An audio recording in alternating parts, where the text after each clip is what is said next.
नमस्कार। और मैं भारत की बेटी कृतिका विजय चौबीसा आज आपसे बड़े व्यथित मन के साथ कुछ बात करने आई और वह विषय है बलात्कार।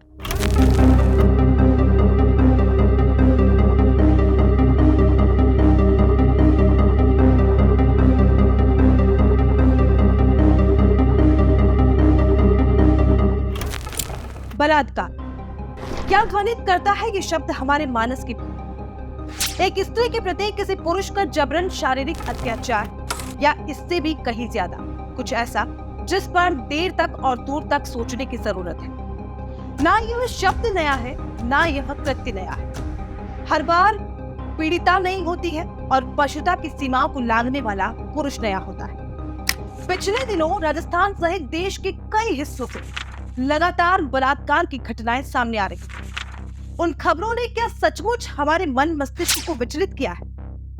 बलात्कार ये शब्द लिखते हुए पढ़ते हुए एक दर्द रिश्ता है मन के भी। एक चित्कार उठती है आत्मा की कंदराओं से। कहाँ है स्वतंत्र आज की, कितनी स्वतंत्र है आज की।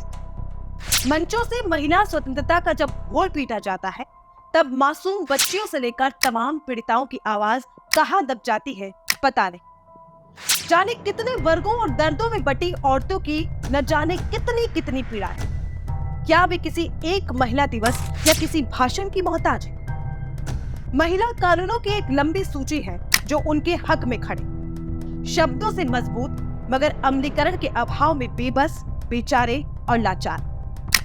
कहां से शुरू करें हम महिलाओं के हक की असली लड़ाई? उसकी अपनी लूटी जाती देह से, प्रताड़ित होते कोमल मन से, छले जाते अधिकारों से या निरंतर थोपे जा रहे दायित्व से। बात करते हैं राजस्थान की, जो दुष्कर्म के मामलों में नंबर 1 पर है। राजस्थान में बढ़ते बलात्कार के आंकड़ों पर हम जरूर बात करेंगे, लेकिन उससे पहले आपको ये बताना चाहती हूँ कि राजस्थान में कुछ महीनों बाद विधानसभा चुनाव होने जा रहे हैं। ऐसे में दोनों ही पार्टियां एक दूसरे पर खूब आरोप लगा रही ताकि उन आरोपों के बलबूते पर चुनाव जीत सके और अपनी राजनीति को कायम रख सके। इसी बीच विधानसभा में कई मुद्दों पर विचार विमर्श किया जाता है, अपनी बात रखी जाती है, रखनी भी चाहिए। देश के विकास के लिए संसद से लेकर विधानसभा तक तमाम मुद्दों पर चर्चा होनी जरूरी भी है। लेकिन सबसे पहले आपको दिखाते हैं कि संसदीय कार्य मंत्री शांति कुमार धारीवाल, नाम तो आपने सुना ही होगा। यह कांग्रेस सरकार में मंत्री हैं और विधानसभा में अपनी बात रखते भी हैं। लेकिन जरा सुनिए, राजस्थान में बढ़ती रेप मामलों में इन महाशय ने क्या कुछ कहा। आइए दिखाते हैं आप। और रेप के मामले में हम नंबर 1 पे हैं, इसमें कोई दो राय नहीं। अब ये रेप के मामले में क्यों है? वैसे भी ये राजस्थान तो मर्दों का प्रदेश रहा है यार। तो सुना आपने, यह है राजस्थान के मंत्री शांति कुमार धारी, जिन्होंने राजस्थान विधानसभा में यह कहा था कि राजस्थान रेप में नंबर 1 पर है, और फिर कहा था कि होगा भी क्यों नहीं, राजस्थान तो मर्दों का प्रदेश रहा है। और इसी बात पर पीछे बैठे कांग्रेस के अन्य नेता ठहाके लगाते हुए भी नजर आ गए। अब यह है हमारी सरकार जो महिलाओं की सुरक्षा की बात करती है। जिस प्रदेश के मंत्री बलात्कार पर मर्दों का प्रदेश होने की बात करते, हालांकि बाद में शांति कुमार धारीवाल ने अपनी बात को बदला और कहा कि मैं नारी का सम्मान करता हूं, मेरी जुबान फिसल गई थी। कितना शर्मनाक। जब नेता लोग इस तरह की बात करेंगे तो फिर राजस्थान में बलात्कार के आंकड़े बढ़ना भी लाजमी है। आइए नजर डालते हैं इन सालों में बलात्कार के बढ़ते हुए आंकड़ों पर। देश भर में दुष्कर्म के मामलों में नंबर 1 पर रहने वाले राजस्थान में एक और डराने वाला आंकड़ा सामने आया है। यहाँ 10 साल से कम उम्र के बच्चों के साथ दुष्कर्म के केस 2.79% बढ़े।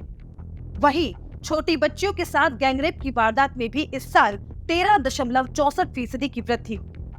हालांकि पिछले साल के मुकाबले इस साल महिलाओं के साथ हुई दुष्कर्म की घटनाओं में 4.37% की कमी आई।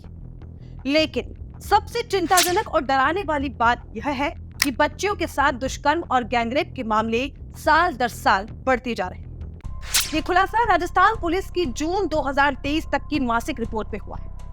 आपको ये जानकर हैरानी होगी कि राजस्थान में हर साल ये आंकड़ा बढ़ रहा है। राजस्थान पुलिस की रिपोर्ट के अनुसार जून 2023 तक प्रदेश में 10 साल से कम उम्र की बच्चियों के साथ दुष्कर्म के 848 मामले सामने आए। साल 2022 में यह आंकड़ा 825 और साल 2021 में 694 था। यानी साल दर साल मासूम बच्चियों के साथ दरिंदगी की घटनाएं बढ़ रही। 2023 में बच्चियों के साथ दुष्कर्म के मामले 2.79% बढ़े। प्रदेश में 2023 में महिलाओं के साथ दुष्कर्म के 2558 मामले सामने आए। पिछले साल के मुकाबले इस साल ज्यादती के केस में 4.87% की कमी आई। इससे पहले 2022 में 2230 और 2021 में 2021 महिलाओं के साथ दुष्कर्म हुआ। चलिए अब आपको बताते हैं कि राजस्थान के किन किन जिलों में नाबालिग बच्चियों को ज्यादा खतरा है। बीकानेर रेंज में नाबालिग बच्चियों के साथ दुष्कर्म के मामले सबसे ज्यादा 37.33% बढ़े। जोधपुर रेंज में 8.51, भरतपुर में 4.60, जयपुर रेंज में 3.20 और कोटा रेंज में 1.23% का इजाफा हुआ है। आंकड़ों के अनुसार इन रेंज में बच्चियों को ज्यादा खतरा है। जयपुर रेंज में महिलाओं के साथ रेप की घटनाएं 7.84% बढ़ी है। वहीं बीकानेर रेंज में ये आंकड़ा 4.78% है। बाकी अन्य रेंज में दुष्कर्म के मामलों में कमी आई। यह हम नहीं कह रहे, यह राजस्थान पुलिस की रिपोर्ट के अनुसार दिए गए आंकड़े। राजस्थान में पिछले कुछ समय की अगर मैं बात करूं, आपको ये बताना चाहती हूं कि कहां पर महिलाओं के साथ दरिंदगी की सारी हदें पार की गई। नंबर 1 पर जोधपुर में इंसानियत को शर्मसार करने वाला मामला सामने आया।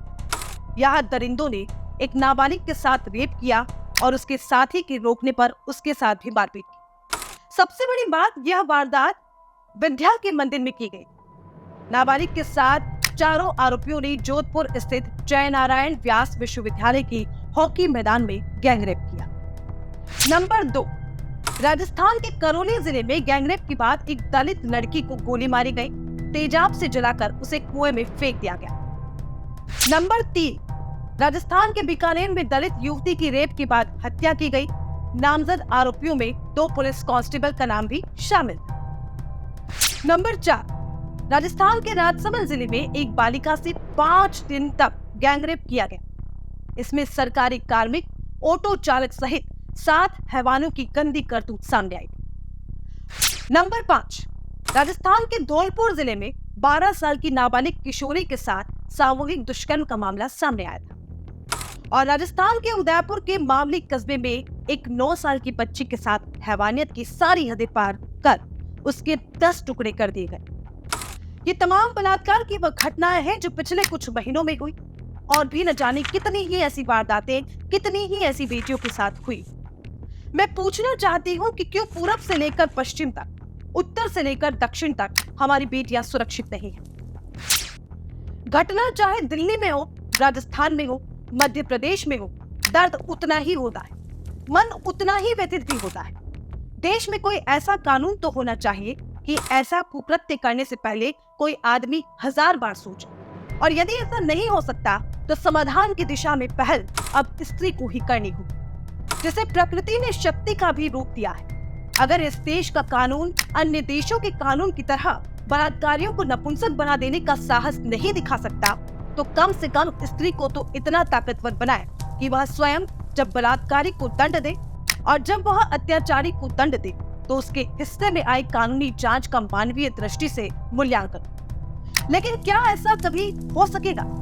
इसी सवाल के साथ मैं भारत की बेटी कृतिका विजय चौबीसा लेती हूँ आपसे इजाजत। नमस्कार। लेकिन सोचिएगा जरूर।